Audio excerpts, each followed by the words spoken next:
systems go. Clear for liftoff.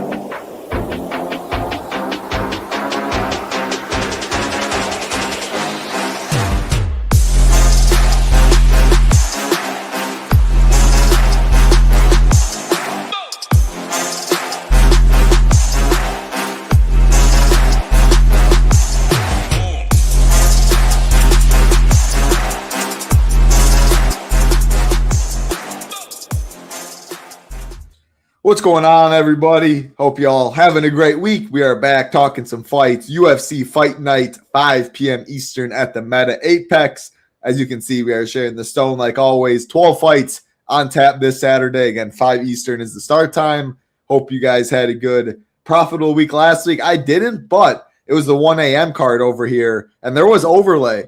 And I said I wasn't going to be up watching any. Of course, the baby woke me up 10 minutes before lock, so I was able to catch the first 4 fights, and I mean, they were pretty good fights as well. Then I had to go to bed, woke up for the co-main event, needed some Zhang Ming Yang or whatever, and that dude is absolutely cheeks. Benefield beat his ass, and then Song Yadong got the job done in the main event, but was not needed in the for DFS. So that's one thing I got right, but it was not profitable. Overlay was there, though, which is always nice to see. Excited to talk about this one. I think it's a solid card. 10 of the 12 fights are expected to finish, which is always good. Some pretty big names on it. I wish it was 13 instead of 12, but if we keep all 12, I think it's a solid card. I'll just say solid. Not great for DFS, not terrible. I'll say solid. What are your thoughts on this card? How are we doing, Big Marley? I think it's an all right card. There's a couple fights I'm interested in watching, a couple clear fights I want to play in DFS, but as long as it's profitable, I like it. Yeah, absolutely. And you can. It could be the worst card ever. If I'm making money, it's something that I like to see. Next week is the big UFC Freedom card, but man, just so disappointing that they're only rocking with 7 fights. Like for DFS, I wonder what DraftKings is going to do if they're going to make it like the Captain Showdown, because it's about like usually 6-7 fights on that Captain Showdown mode. If you guys play that, like it's not really. It's called like televised. It's not really too big of prizes, but they do have the contest every single week. I hope they do that, to be honest, because the captain paying a different 1.5x your salary, making kind of like an NBA, NFL showdown would be the best approach for sure. So hopefully.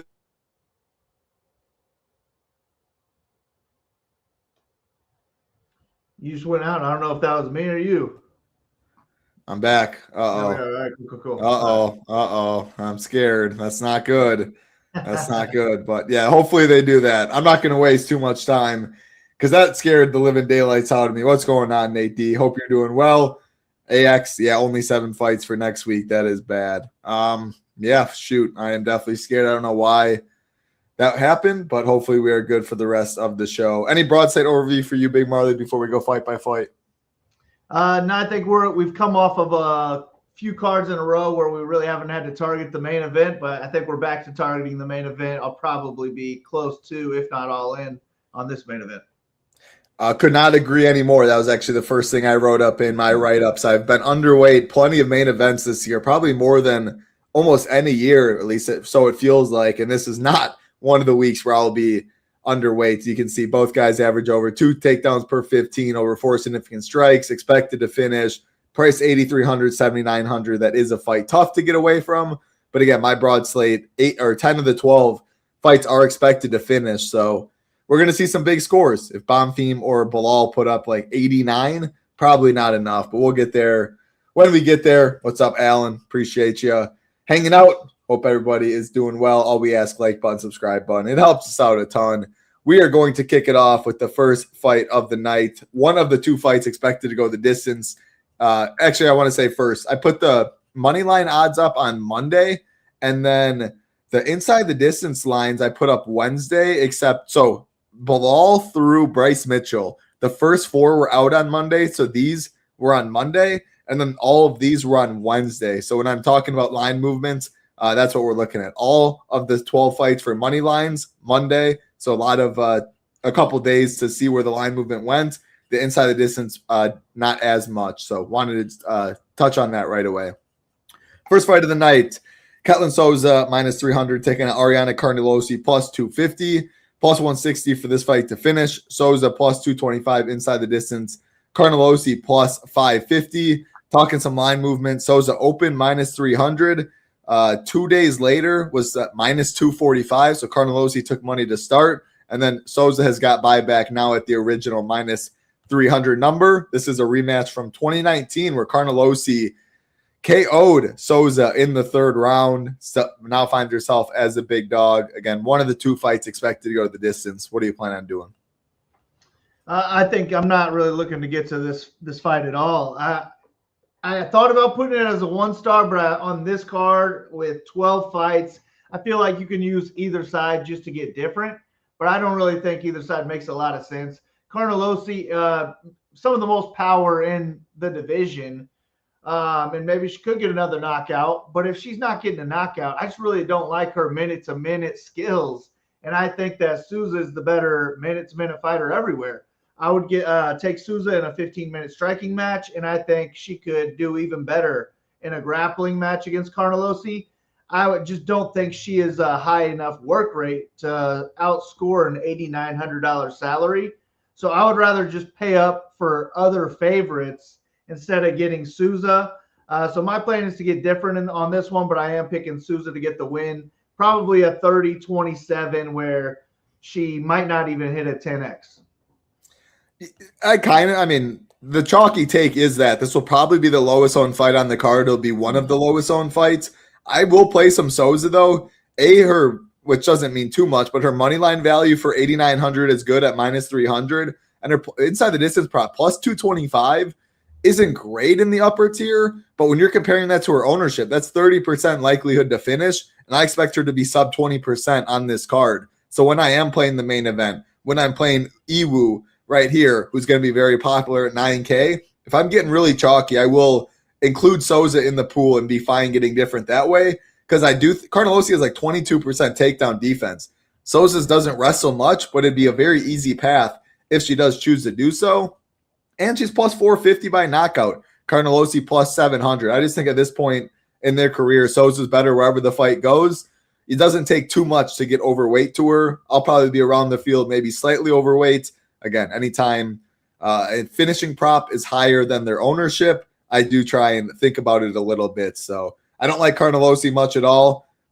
She's 7,300. If she wins, 70 might be enough. I do not plan on getting much, though. Souza low owned. I will play some to get different. But yeah, in a vacuum, this was one of the worst fights on the card. Again, only 2 fights expect to go to the distance. The other one is Bryce Mitchell, Santiago Luna. And most people, as you guys know, Bryce Mitchell, a very good DFS player. I mean, Big Marley has this as a 5-star fight, the only other one to go the distance. So yeah, this fight not very appealing. Keep it rolling. Another women's fight. We have Jeisla Chaves. Yeah, Jeisla Chaves minus 350 taking on Yuneisy Duben plus 285. Minus 135 for this fight to finish. Chaves plus 105 inside the distance. Duben plus 575. So you can see on Monday, Chaves was minus 400. So she actually opened minus 900. 4 minutes later was minus 400. Monday was minus 400 still, and now she's minus 350. So some money has come in on Duben. Duben had the Contender Series fight where she was a plus 1,000 dog 2 years ago, and then got a knockout, got into the UFC, lost to Carly Judice in round 1. She's fought Cans. Chaves, I don't really know how good she is. She's making her debut off a Contender Series as well. I'll let you talk about this fight again first, and then I'll get my take. But yeah, what are you doing? I'm kind of interested in the Chaves side of this one, and that's why I don't want to play Souza. I'd rather find $400 more to get to Chaves, who might not get too much ownership either. Not as low as Souza, but I think she could get a little bit overlooked, just being $9,300 and being a woman. But Duben, I feel like she needs to land something big early. That's how she got her Contender Series knockout. I would imagine it's going to be the same thing here. Chaves, I think it was Contender Series for her as well. She got knocked down in the first round. But then I just think the longer this fight goes, that Chaves is just going to be the better striker. She's going to be throwing punches and bunches, and she hits hard as well. And I think the longer it goes, the strikes are going to start to add up, and she could put Duben away really in any round. but I think second or third round TKO is quite possible for Chaves in this one. And I think she's going to have a decent amount of strikes leading up to that as well. So I do like Chaves. I'll probably be overweight to her. I doubt I'll have more than 20 lineups, so I doubt I'll get to Duben. If I was playing 150, I'd get a little bit of Duben on this card, just because she would be a possible zero dupe type of lineup. And if she wins, I would imagine it's a 90-plus point score. I'm going to play both sides of this fight. This one might be one of the lowest owned fights on the card, like that first fight. I think Carnelossi Souza a little lower owned. This could be like the second lowest owned fight or the third lowest owned. I'm going to probably be overweight this fight, maybe even overweight both sides. It's not very hard. Everything you said with Chaves, I agree. Duben doesn't look to be very good.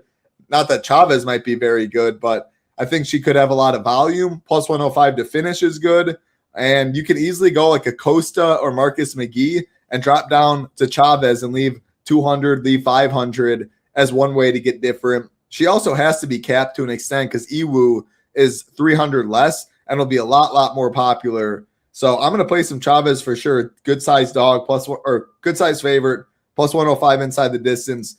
Duben, on the other hand, again, she has fought bad competition. It's a low level fight though. Like Chaves at 7-0, I don't think like her future is very bright in the UFC.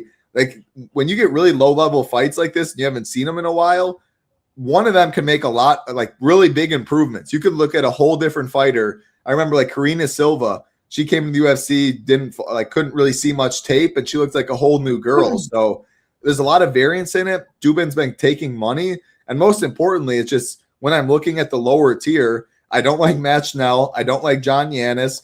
Then there's Duben. I don't like Tom Nolan. So right away, I don't want to X out like the 4 cheapest ones. Duben's my favorite in that range, and I think she's the most likely to be optimal in a decision as well. This fight is more likely to go to decision than most fights on the card. If it does and she scores 40, there's a chance that's optimal. Now, I'm not banking on that, but she's taking money. She has that out. She's only 6,900. I don't like the people in her range. I will probably be overweight on this fight because I do not expect much ownership and can use it in chalkier teams. We'll keep rolling. Next fight on the card, Joanderson, Brito, and Jordan Leavitt. Minus 171 is Brito. Plus 146 is Leavitt. Minus 130 for this fight to finish. Brito plus 125 inside the distance. Leavitt plus 450. The odds have not changed too much on this fight. Props-wise, money line, anything like that. 3-star, you have a little more stars on the Brito side. How do you see it going down? Both guys, very low volume, but both guys average over 3 takedowns per 15 minutes. Yeah, I mean, I'm just not a Leavitt guy, so I'm hoping Brito knocks him out early. I do think Brito's better than him everywhere, but Leavitt is a tricky grappler, and if he gets Brito down, I think he could have success in top control. Maybe possibly grind out 2 rounds that way or grab a neck and get a submission, score a bigger score that way. I just don't think it's very likely because I think Brito is the stronger guy, the better wrestler. So if he can just use that wrestling and defense and keep this fight on the feet, I think he's the much better striker. I think he's much more powerful. And I do like him to get a knockout at some point. So that's my pick. I will get some Brito, but I'm nervous about him probably not wanting to wrestle too much and going into where Leavitt wants to play. And he's not a high volume striker. So you're really relying on the whole knockout for the majority of your points. So I'm not going to get too much Brito for that reason, but I'm picking him to get a knockout. So I'm going to get some Brito. And then Leavitt is just in that range of underdogs that I do want to play. I'm just not going to get too much of him because I don't like him. I just don't think he's going to win the fight either. And I also think if he won, he could score right around 10x and possibly not be on the optimal lineup. So I like other underdogs more, but I'm going to be in that upper range of underdogs, just mixing all of them in. That makes sense. I have the same thought process when it comes to Brito about I'll play some. Plus 125 inside the distance is good, but I am worried because, I mean, I don't think he wrestles. Like, even though you see it, I think Leavitt's way more likely to wrestle. I think Leavitt could win round 1. Brito could knock him and like be on top. Brito hardly score anything, knock him out in round 2 and not be optimal. Decision round 3. Like, there's plenty of paths where he's not optimal. And Jordan Leavitt, on the other hand, if he wins, like I think he more than likely will be optimal. 7,600, he's at a big disadvantage on the feet, so I think he's going to have to wrestle, and I want that. 7,600. Leavitt is definitely my preferred play in this one for DFS. I like how he's only plus 150 on the money line. That's good value right there. And if he wins, like, he has nothing on the feet but light kicks. So he is going to try and wrestle, push him against the cage. I do think he is the better wrestler in this one. Brito, no doubt, stronger. Like, if you're someone that picks fights based on appearance, I mean, you're going to go all in on Brito. You would never pick Jordan Leavitt. But we do know, like, if you're in a bar and you're picking one of these two, you're not picking Jordan Leavitt. But many of you guys know that is not necessarily how MMA works. But, yeah, I prefer the 1K savings on Leavitt. I need dogs on this card. He's going to wrestle. If he wins, he will score. We'll keep it rolling. Again, appreciate everyone hanging out. Just do us a favor. Hit that like, hit that subscribe. It helps us out a lot. Next fights. I'm really excited for this one in real life. This is actually one of my favorite real life fights on the card. Chelsea Chandler and Priscila Cachoeira. Chelsea Chandler minus 124. Cachoeira plus 104. Minus 125 for this fight to finish. Cachoeira plus 205 inside the distance. Chandler plus 250. So the lower or the slight underdog in Cachoeira has the better inside the distance prop. You have this as a 4-star, which I like to see on Monday or on Wednesday, which was yesterday. This fight was minus 115 to finish. Now it's minus 125. Both girls have taken some money on their own individual inside the distance prop. I'm looking at this as kind of striker versus wrestler. Like Chandler, as you see, 0.87 takedowns per 15 minutes. It's not showing that she's a wrestler, and I wouldn't necessarily say she is, but it's clear as day. Like, her game plan should be get a takedown, use your big frame, and stay on top, and Cachoeira is probably not getting up. And on the flip side, Cachoeira has pretty rare one-shot power in this division. She'll eat 4 to give 1, but her 1 is pretty good. I always say she hits like a dude. Amanda Lemos and her, like, Lemos definitely hits harder. There's levels, but I always enjoy Cachoeira fights. They're usually fun. She'll fight for the dollar. I'm pumped to watch it, and yeah, I plan on being overweight. If you do fade the main event, Muhammad Bonfim, I think this is a fight you probably want to get to, hoping Chandler wrestles a lot or Cachoeira gets a knockout. But what are your thoughts? Yeah, I love this fight for more so for DFS than for real life. Chandler, I do think, is just a better, more well-rounded fighter, and I think you're right. It would be smart for her to look for takedowns, especially in round 1. She needs to wrestle in round 1 because Cachoeira should be so much better and more dangerous while she's fresh. But if Chandler wrestles round 1, I think she could strike with Cachoeira in rounds 2 and rounds 3 and probably be fine. So Chandler's my pick to win. She's my overall minute winner. She could score well in a decision, but Cachoeira can knock her out in the first round and score 100-plus points. And I can definitely see that happening. So I want a handful of my Chandler lineups. I just want to duplicate and throw in Cachoeira as well. I want the Cachoeira lineups where I can't afford Chandler too. So this is definitely going to be a fight. I thought about making it a 5-star actually, but with the main event there right in the same range, I don't know that my lineups are going to end up that way, but I could change this to a 5-star. So check out the site, tomorrow, Saturday, after I build my lineups, and I'll change it. If my lineups reflect a 5-star, I'll throw it on there. It's a perfect segue. Was about to hit up the marketing anyway. ShippingNation.com. This is our homepage right here. Big Marley's talking about his fight rankings. This is where you can find all of his stuff. You also can find it on the stone like we were showing now. It'll be updated. Everything is highlighted. As you can, like on the stone, you'll be able to see the core, overweight, underweight, fade tags, projections, ownership, core reports for both sites, slate plan, tier rankings, breaks down upper tier, mid tier, lower tier. Also do have education video Big Marley and I did last summer talking MMA for an hour and a half, MMA DFS.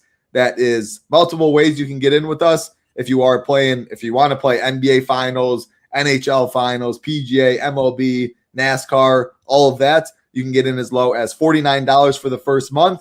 SaberSim and the Discord is included. If you click join the nation bottom left, there's also other deals. If you want to try us out for a little cheaper, 5 days for $19 also gets you all of the content, SaberSim and the Discord. If you say that you only play MMA and you want just MMA, we do have single sport options as well. Single sport MMA, less than $1 a day. You can get in with us, get in the Discord, get all of our content. Only $20 more to add on for a SaberSim package. And like SaberSim doesn't even offer monthly sports like MMA. So you cannot find this deal anywhere else. We would love to have you. Less than $1 a day. I think you would enjoy it. And the Discord's a lot of fun. People, if you want to watch fights and sweat it with people, they're always in there doing that. What's up, YSM? Hope you're doing well. Great to see you. Cameron Miller, Bilal, the decision machine. Muhammad, we will get there for sure. But, hey, Bilal in decisions can definitely score. That's for sure. Mm-hmm. Next fight on the card, Bruno Silva and Edgar Chairez, -117. Bruno Silva, -103. Chairez, -115 for this fight to finish. Chairez, a slight dog, +200 inside the distance, which is better than Bruno Silva's +285. If you see on the stone, what stands out to me is, Chairez has taken some money since Monday, was -135, now -117. The over has taken a little money, was -125, now -115. And then both guys land less than 4 significant strikes per minute, but Silva does have 2 takedowns per 15 minutes. I said in the Slate plan, if I had a even with the field tag, this would be the one. I definitely don't want to go too overweight. I'd rather go underweight than overweight, but I think both sides have a clear path. I mean, +200 inside the distance for Chairez at 7,800, which could go off as a coin flip. Like, he's dangerous. He just doesn't do much, but when he does, he is dangerous. And Bruno Silva on the other side can wrestle in this one. Also has power himself. Looked really good. I mean, complete robbery against Charles Johnson last time out, whereas Edgar Chairez won a split decision against Felipe Bunez. So Silva coming off a loss in quotes, Chairez coming off a win in quotes, but the stock, Bruno Silva's stock, is a lot higher than Chairez's last fight. I was surprised to see these odds. I expected Chairez to be a slight favorite, but the market definitely is looking at that last fight. I want to throw it to you first on how would you price this fight, and then what are you doing for a DFS? I think it's priced right. I would have had Silva right around where he is, maybe a little bit higher even as a favorite. But I just think he's just a better, more well-rounded fighter, and he's the more likely aggressor, the one pushing forward, the more likely wrestler. I think he has more one-punch power. But Chairez is just a tricky guy. He's quick and he's nasty with submissions. He's not really a wrestler where he's going to dictate where the fight takes place, but he'll just capitalize off of the other person going for takedowns and getting a submission from the bottom. Like, he's just a tricky fighter. He could get a finish on the feet or the mat. So I don't know. I think he's more likely to finish maybe, but Silva is my pick to be the minute winner. I think he is the better fighter overall. So the way I'm going to play this one is probably same as you. I would rather be underweight to the field, but probably get close to it. And I'm going to start with Silva as my preferred play. If I need that $600, I'm okay going down to Chairez, but I do like the main event more. I also like Chandler Cachoeira more. So my mid-range focus is going to not only those 2 fights, but Bryce Mitchell-Luna as well. I'm all over the mid-range this week. I just don't know that this is going to be the fight that makes it in there with it. Totally agree with all that. I would rank all of those fights, all 3 of those that you mentioned, ahead of this one as well. I wouldn't be – actually, I probably expect ownership, though, Silva Chairez to be the lowest owned of all of them cumulatively. I think if the line keeps moving, Chairez might be a little higher owned than an individual in one of those fights if he goes off as a coin flip or a slight favorite, but I do think this is probably the lowest owned of all of them. Still -115 to finish. Again, it's even with the field or underweight play, more so than an overweight play for me. Another fight that's not a fight I love, Marcus McGhee -450 taking on John Yannis, +350, -170 for this fight to finish. -140 inside the distance for McGhee. Yannis +700. McGhee was open -125 to finish, now -140. McGhee in round 1, open +250, now +225. It's just he's $9,500 and he averages 0.31 takedowns per 15 minutes with a plus next to his name in the round 1 category. 30% to win in round 1, which, to be honest, his ownership's probably lower than that. So when you say it like that, makes it maybe a little appealing, but I don't even think all round 1 wins for McGhee are optimal. So you have to bake that in as well. I do not like this fight much. I think McGhee is better than Yannis everywhere, so I don't want to play too much of him. 9,500 is a little steep for the McGhee side, who's not a great DFS player. I'm going to throw it to you, though. Like, Yannis is a striker. McGhee, he can wrestle. Like, does he do it in this fight? Because I think that's what you need if you play him at 9,500. Yeah, I don't know. I would probably set his takedown prop at like 1.5. But if he is winning the striking, I don't know that he would look to wrestle. So I would think we would need Yannis to be having some moments on the feet, make McGhee think twice, and then go for the takedowns. But that's what we would need, is either the early knockout or him to go to the mat and start racking up points there. But $9,500, I just don't really want to risk it that much. So I'm going to be underweight to McGhee. Don't really want to X him out, but I like cheaper people more. So I would rather go down to Chaves for $200 less and probably less ownership as well to get me different. So I just don't think I'm going to get too much McGhee on this card.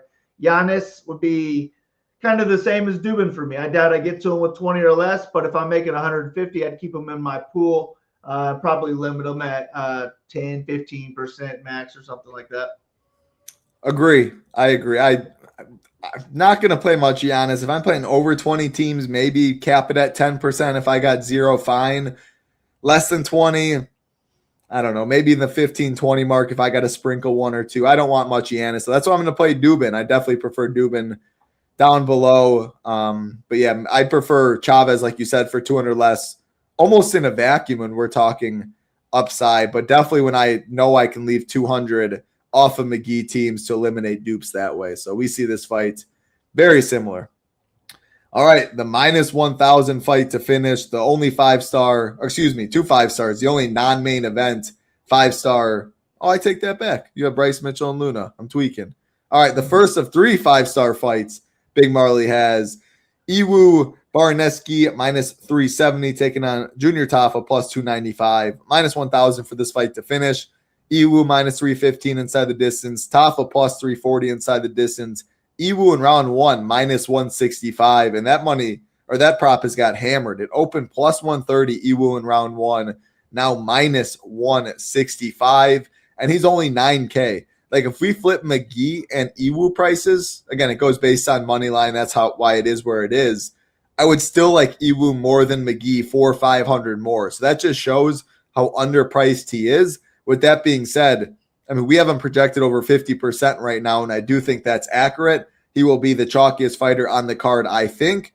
The main event will be the chalkiest fight cumulatively, but I think they eat into their ownership, each other's ownership more, whereas Iwu just gets a bunch here. I love Iwu. Where I would disagree a little bit, you have Tafa as a 1-star. I'm probably going to be overweight Tafa. It's kind of like Cedricus Dumas. I always am overweight him, and I always lose. But it's like, all right, you get the most leverage on the card in a fight minus 1,000 to finish. Under 1.5 is minus 340, and it opened minus 200. So another prop that's got steamed. If Tafa wins, I don't see how he scores bad. Half the field's dead, and he's going to be relatively low owned himself. So yeah, I'm going to play Tafa. Does Iwu wrestle early and often, or has he fell in love with his hands and you think he's going to try and strike and knock out Tafa? Yeah, I would think. Well, I got it 1-star Tafa, 5-star Iwu because he was my favorite play on the card. I do think he could beat Tafa in a striking match. I think he could knock out Tafa before Tafa ever gets started. But yeah, why not take this guy down? And he's a fish out of water on the ground. So it would just make a ton of sense to go for your first takedown in the first 15 seconds. And I would imagine the fight would be over within another minute or 2 after that. He was super aggressive early. Tafa is so bad on the ground. I think Iwu could just beat him anywhere in round 1. And I feel he's kind of like my Petrosky from last card, but we get him cheaper on this card. So I think that 60 seconds is once again in play. So give me Iwu. I'll be overweight. He'll be the highest owned guy on the card. I'll be overweight. Yeah, I will probably be overweight as well, at least with the field, but he will be the chalkiest fighter on the card. I do agree. I do want to be overweight Junior Tafa, though. Again, more times than not, that is just money burned. But when you win, how much do you win? how many of people are dead with Iwu when they lose, all of that good stuff, which will force me on to some Junior Tafa. Like our man Sheets, shout out to Sheets. I would be surprised if he was underweight Tafa. With that being said, I could be wrong, and Sheets does drop his slate overview and his thoughts almost every single week in the Ship a Nation Discord. So again, another reason to get in there. Very sharp people talking all sports at all times of the day. Next fight on the card, the highest price fighter, 9,800, Alessandro Costa, minus 600. Taking on Matt Schnell at plus 425, minus 600 for this fight to finish. Costa the best inside the distance prop on the slate, minus 425. Matt Schnell plus 800. But he does not have the best round one prop. He's still a dog at plus 125. To win in round one is Costa. I'll let you start. What are you doing in this one? I'm loading up. Luna's my favorite underdog. No. Costa Schnell. Shit, sorry. I was already looking up the Luna. My bad. I'm not actually doing too much with this one at all because Costa, $9,800. I feel like he's going to have to get a knockout in the first 60 seconds to make the optimal on that one because let's say it's 110 points from him at $9,800. I just don't even know how likely he is to make it, especially how much I want to load up on that mid-range. I think people under him could outscore him. So I doubt I get to any Costa. I really don't want to play Schnell either. But at $6,400, man, I'm almost more likely to play him if I really need someone that cheap. I think Schnell skill-wise can hang with Costa. It's just that he has a real questionable chin. Costa is better everywhere. Costa's powerful, and he probably will test that chin and knock him out at some point. But if it's after round one, I feel like it's a wrap for the optimal lineup on Costa. So I'm just going to not X him out, but I really doubt I get to any Costa. I am very much in agreement with you. It's 9,800 is just way too much. Even a first round knockout 105, I don't think it's optimal on this card. It could be. I mean, if he gets a quick win bonus, I don't see that really happening. Multiple knockdowns is always live against Matt Schnell. He does fight for the dollar. His chin, I mean, he's already retired. He's got to, like, Matt Schnell's never going to be closed as a favorite in the UFC ever again, though. I think it might be time to hang it up at 36 years old and save the brain. Costa very well-rounded. He can win in any single way, but the price tag is what gets me off him. Do you think, so you're going to play more McGhee than you will Costa? Yeah, I think I would, yeah. I think so, too. I think I would just rather leave the 300 and hope McGhee outscores him in a vacuum to eliminate a lot of dupes that way. But I don't love either. I prefer going down to the Iwus, the Chaves, and more of the upper tier that way. Mm-hmm. All right, now one of your favorite fights. Bryce Mitchell, minus 129, taking on Santiago Luna, plus 109. Let's see if this loads. Plus 125 for this fight to finish, the second of two fights. Luna, the slight underdog with a slightly better inside the distance prop at plus 280 versus plus 290 for Mitchell. Round one props on both guys are plus 675. I mean, man, seeing a 21-year-old Santiago Luna just two fights into the UFC being almost a coin flip against Bryce Mitchell is definitely a lot of respect that people are giving him. I see you have more stars on him, so it looks like you probably are picking him. So I'm really curious to see just your real life take on this fight. And then DFS, it looks like you're loading up. Yeah, man, I like Luna a lot, man. I think this kid's going to fight for a title one day.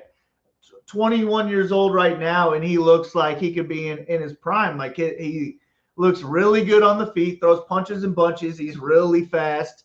And his entries on his takedowns look really good too. Like he's a solid wrestler as well. And if he can use that wrestling to keep Mitchell on the feet, then Mitchell's just in trouble. Mitchell cannot strike with Luna. I think this fight will be over real fast if Mitchell realizes that he can't wrestle.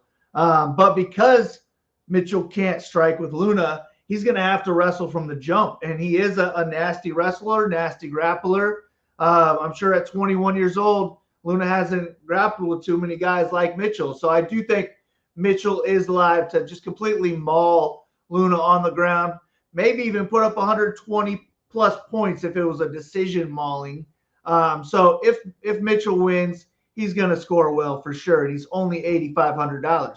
If he wins, I think he outscores Costa. But I think Luna knocks him out in the first round. I just think Luna's the real deal. I like this kid's hands a lot, and I think he knocks him out before Mitchell even gets a chance to wrestle. Luna will be my highest owned underdog on the play. So a lot of my lineup, I'm probably not going to go too many lineups. I was thinking maybe I'd even 5-5-5 this card, starting with most likely a Luna and Iwu, and I go from there. All right, that's a very, very confident take on Luna. Did you already bet him? No, I've been thinking about it, but I've been like, well, if I do a 5-5-5, that's kind of almost my bet right there. That's your bet. Hey, it just sucks when Luna's like one of your only winners and you still don't cash and Luna gets the job done, but I totally get it. Yeah, I mean, I probably will actually, unless he like moves to the favorite. I do like him at plus money, so I'd imagine I will. Yeah, I mean, he has taken money, as you can see on Monday. When I put these odds up, it was minus 138 Mitchell, now minus 129, so a little bit. But Bryce Mitchell actually opened minus 250 on May 28th, which is when a lot of these odds did come out. Minus 250, now down to minus 129. You are definitely not alone with a lot of Luna. Man, I think you actually switched my pick. I did not feel confident at all in either. I just thought when Bryce does get him down, he floats so well on top. But your confidence, I'm gonna switch my pick and I'm gonna roll with my man Big Marley in this one. Luna, yeah, I think Bryce Mitchell was originally supposed to fight someone else. He was supposed to fight Victor Henry, but I don't think Luna stepped in too late. Do you know the exact date? No, I don't. But also 21 years old. I wouldn't be worried about his gas tank. I would just be more worried about, have you really trained with guys who can wrestle and grapple like Bryce Mitchell? But man, I'm just a big believer in this Luna kid. I'm just gonna keep riding the wave, man. I think I was all in on him in his first 2 fights so far. I'd imagine those went well. 10 days notice for Santiago Luna. So yep, yes he did. All right, 3 fights left. Far as Ziam taking on Tom Nolan, Ziam minus 300, Tom Nolan plus 250, minus 115 for this fight to finish. Ziam plus 125 inside the distance, Nolan plus 600. Far as Ziam, I give the most flowers to. When I think of the most improved, like NBA does a most improved award and all that, I think of Far as Ziam in the UFC. This guy, I mean, this might be crazy to sound like the lightweight division is the best or one of the best, and I think he might be top. He could be top 5 when it's all said and done. Like, this dude came in as a striker, very boring point striker. He was a good striker, but he won decisions and boring. Once Claudio Poyas took him down like 7 times, he realized, I have to rest. I have to know how to wrestle. I have to know how to grapple. Otherwise, you can't do anything. He can wrestle and grapple now. He's been doing it in his last 3 fights, and he still can strike. The leg kicks are nasty. He has good fight IQ. He's not the best for DFS. He's gotten better for sure with his wrestling upside. But, man, when you're talking real life, like, I don't plan on having any Tom Nolan in 20 entry and below. I think those people are paying the rake. He's minus 300 is Ziam, which feels steep. He opened minus 185, though. And I think he could be like minus 375 in this fight. I've been on the Ziam train for a couple fights now, and he just made it look really easy. I think he dominates Tom Nolan however he wants to. Does he score enough at 9,100? I don't know, but I do think he's going to be pretty low owned, especially with Iwu 100 less, that I'll take a chance that maybe he does wrestle a little bit. So I'm definitely going to play some. I'm not going to play Tom Nolan. I think Ziam has top 5 potential. Like, my Far as Ziam is your Santiago Luna, but not for DFS because, again, he can be boring that way. But I think Ziam rolls however he wants. I think he's a major, major problem for this whole division. And yeah, props to him for talk about working hard and changing and adapting to the current sport. You have to wrestle, you have to grapple, you have to know how to do it all. And he sure does. So yeah, I'm excited to watch Ziam put on another masterpiece. Doesn't mean he's going to do it for DFS, but I'll play some at 9,100 because I think he dominates. So what do you see? Yeah, I just completely agree with everything you said. I think he could fight for a belt as well. I just changed it to a 5-star Ziam, 1-star Nolan, as you were talking, moved it to a 3-star in the fight as well, because I do think Ziam could put up a big score if he wants to wrestle, because, yeah, he is the most improved. He came in here as a guy like, damn, let's look to take him down. He sucks on the ground, and now it's like you better hope Ziam doesn't take you down. Ziam's just really good everywhere. He's tall, long, hard to deal with. Yeah, he's a full package. Give me Ziem. I'll be overweight, I'd imagine, to Ziem, just for the skills. And I think that this is like a levels type of fight. Nolan's a solid fighter, but he's just not on Ziem's level. Yeah, I mean, if this fight was a year ago or 2 years ago, we're looking at a coin flip fight. Tom Nolan might even be favored, which, I mean, Tom Nolan came into the UFC with a lot of hype, and he's really disappointed since coming into the UFC. So, yeah, but you got to adjust with the times. Ziem showed us who he is. Nolan's kind of shown us who he is. And, yeah, I think levels fight for sure. Ziem by whatever he wants in this one. All right, 2 fights left. This one's going to be some fun. Brendan Allen taking on Edmund Shabazian. Brendan Allen minus 176. Shabazian plus 151. Minus 220 for this fight to finish. Allen plus 100 inside the distance. Shabazian plus 275. As you can see on Monday, it was minus 210 plus 180. And now it is minus 176. So Edmund Shabazian has taken some money. And at open, Brendan Allen was minus 350. So a lot of money has come in on Edmund since open. The stone doesn't really show it when you're just looking at these numbers, but I'm looking at this as a wrestler, grappler in Allen versus a striker in Edmund. Now, that's discrediting Brendan Allen a little bit. Brendan Allen can strike. There's no doubt about that. I think he's a lot more likely to win a striking match against Edmund than Edmund is to out-wrestle and out-grapple Brendan Allen. But the easiest path is definitely to wrestle if you are Brendan Allen and for Edmund to keep it on the feet. But I mean, 30 years old Brendan Allen dominated De Ritter, very talented fighter. 28-year-old Shabazian, the golden child, golden boy, whatever, came in with a lot of hype at a very young age. This is a high-level fight. If it finishes, both guys have a lot of upside. 7,400 Edmund, I am definitely playing, has not got upside in any round, has taken a lot of money. Brendan Allen, I'm definitely playing because if he wrestles early and often, like we saw against De Ritter, he has a bunch of upside. With that being said, Edmund will get a decent amount of ownership, or Allen, I think, will get a decent amount of ownership. And with Edmund getting this line movement, maybe his creeps up a little bit too, but I'm still playing both sides. Great real life fight, good DFS fight. What do you think? Yeah, no doubt. Kind of look at Shabazian similar to Cachoeira, where he's really live for that 100+ points if he does win, because he's the better striker and he's much more dangerous as well in round 1. But after round 1, Allen can strike with Shabazian. Allen could maybe even win, more than half of this fight on the feet. But why even take that chance when you should have a big advantage on the ground? And not only are you going to have that big advantage, it's just kind of risk-free. You're not going to get hurt there either. You just live to see another day, probably get your hand raised, make twice as much money. So it just makes a ton of sense for Allen to look to wrestle early in this fight. The only reason I think he wouldn't is because he believes in his striking. He wants to show it off against people who thinks that Shabazian's better.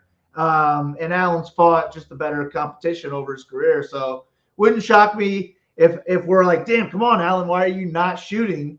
But I'm still going to play a good amount of Allen. And I think Shabazian has just as much upside as any other underdog on this card. So I'll play Shabazian as well. I thought about making this a 5-star too. So it's another one where after I make my lineups, I might adjust this one to a 5-star if that's what my lineups are dictating. There you go. Again, all of this, the stone will be filled out. So this tomorrow when we put it live, ownership will be here, projections will be here, point per dollar. All 4 of these tags you will see with every single fighter will be tagged, what they officially weigh in at, projections, ownership, core reports, slate plan, tier rankings, everything you need to be successful in MMA DFS. And again, if you do want to get in with us, if you're playing all the sports, the best deal right now, usually $99, now $49 for the first month. Bottom left, if you want to just get in for the weekend, because the NBA Finals is going on, MLB is going on, PGA Showdown, NASCAR, MMA, NHL. You can get in as low as $19 for 5 days with SaberSim and Discord. And there is single sport options as well. Single sport MMA, less than $1 a day if you are playing, and can only get cheaper if you play every single slate all year. The annual deal is definitely the best to check out. We would love to have you. Most definitely do get in the Discord if you do join. Let me make this a little bigger, and we are down to our last fight of the night. It's the main event. It's a mid-tier fight, very closely lined, the closest line fight on the card. And wow, the line has flipped. I'm looking right now. It depends on where you're looking, and you should always price shop. Like FanDuel, I'm seeing -130, +102. Bilal's the favorite. Bet online, I'm looking at -113, Bonfim, -107, Bilal. If you're betting, always price shop. MMA, like right now, though, that's a huge difference. One book a -130 favorite, the other one -107. 23 cents is a lot when you are betting. I'm going with Bet Online, though. Bonfim, a small favorite as the cheaper fighter. -130 for this fight to finish. Bonfim, +170 inside the distance. Bilal, +300. As you can see, when I put this fight up on Monday, it was -123 Bilal. So Bonfim's taking money. He's $400 cheaper. You have more stars on the Bonfim side. Big difference when I'm looking at the stone. A lot of similarities. Obviously, 2 inches in height, not too big of a difference, but 9-year age difference with Bilal at 37 and Bonfim at 28. 19-1 Bonfim. Looks like you have him winning. What do you see in this one? Yeah, it's kind of one of those like, who does UFC want to win type of thing, where you got Bonfim on his way up and Muhammad on his way out. But I just expect a big score from either one of them. Bonfim is going to be the more dangerous fighter in general. He's going to be the better striker in the early rounds, and he's just the more tricky submission grappler as well, even if he's on the bottom. But Bilal is going to be by far the better wrestler. He's going to put up the way better pace. He's going to have way better cardio. And after round 2, I think he could strike with Bonfim. And if Muhammad wins, he's going to put up a big score. Bilal actually has like the biggest ceiling on the card by 20 plus probably. But I think he gets knocked out or submitted in the first or second round. So my pick is Bonfim. I'm going to be heavier on Bonfim, but I don't trust it. I haven't bet him. I don't trust it that much. And I do think Bilal could put up just a monster where you absolutely need him. So I'm probably going to be all in on the fight in general. And hopefully a lot of my Bilal teams will also just be duplicated and have Bonfim as well. I'll be all over that mid-range this week. But yeah, give me Bonfim to take over and get himself a title shot one day as well. That's like 3 people, I think, that I see future title shots coming with.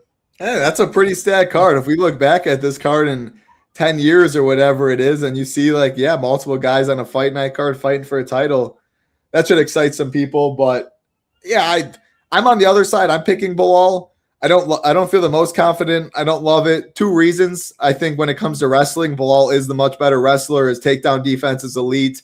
Bilal has a chance to land 8-9 takedowns where I do not think Bonfim does. And I just can't get that Nicholas Dalby fight out of my head against Bonfim, where Bonfim dominated round 1 and wrestled, had no cardio going into round 2, and Dalby knocks him out at the end of round 2. Now this is a 5-round fight. Bilal has plenty of 5-round experience. Bonfim does not. I think the cardio advantage is on the Bilal side. I think he can push a pace. He is outgunned on the feet. There's no doubt about that. But, man, Bilal is so tough. I think I picked Ian Gary, but I picked him against Jack Della. If I'm picking him against Jack Della, obviously I was wrong in that fight. I still think he's the same guy. I'm picking him against Bonfim. I almost want the line to keep moving against me to hope that ownership just continues to wide because, like you said, for DFS, if Bilal wins, he's going to score. There's no way he doesn't score.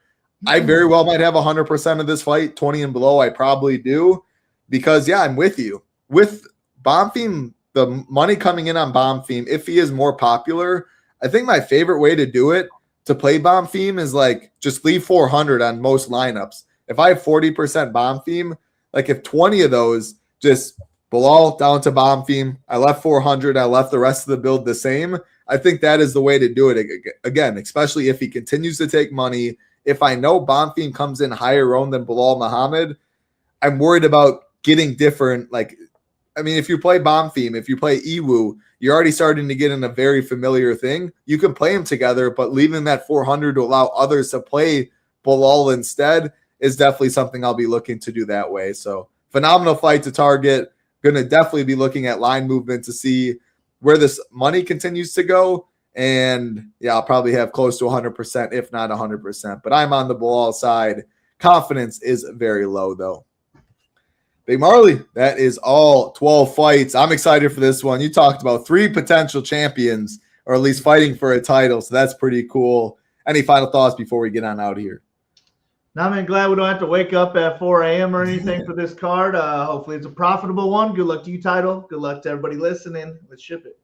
I hope we did have to get up that early because that would be a better chance at overlay. And overlay is one of my favorite words to hear. I don't think we get it this card. But yeah, I'm excited. 5 p.m. Eastern at the Apex. Fingers crossed we keep all 12 fights because if we do, should be a solid card. 10 of the 12 are expected to finish. Thank you, everyone, hanging out, watching live and watching on playback. Again, like button, subscribe button on the way out. Helps us out a ton, and we'd love to see you in the Discord. Head over to shippination.com for all the different packages we have. Good stuff, Big Marley. You enjoy your weekend. Everyone, be safe. Good luck for Big Marley on Title Town. Peace.